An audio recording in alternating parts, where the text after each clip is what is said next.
Umengameli wenyunyana yamaPolisa kanye nezisebenzi zasemajele uzizamele Cebekhulu uthi inyunyana izokwenza isiqinisekiso sokuthi uhulumeni uyabakhokhela abasebenzi njengokwesivumelwano sango-2018 sezamaholo. We feel that government owes us money.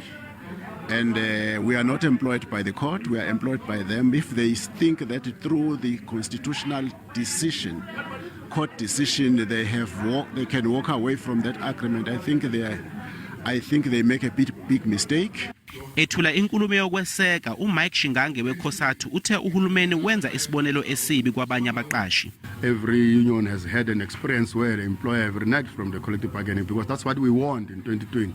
That what government is doing is creating anarchy in the country, is creating chaos, but in fact is making sure that they're setting a bad precedence to undermine the rights that the workers have fought for. Ikhosathi iqhubeke yathi izoqinisekisa ukuthi engxoxweni zamaholo ezilandelayo izobavikela abasebenzi ukuthi bangalahlekelwa amandla emali yemiholo yabo. That's why when you see demands across the sectors are that of being cushioned. Our wages must be cushioned from the inflation.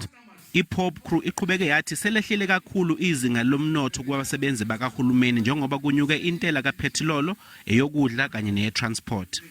For the past 2 financial years, we have never had increment as public servants. The standards of living in the country now is very expensive for almost everyone. You will know that workers, not just in public service, but across in the sectors.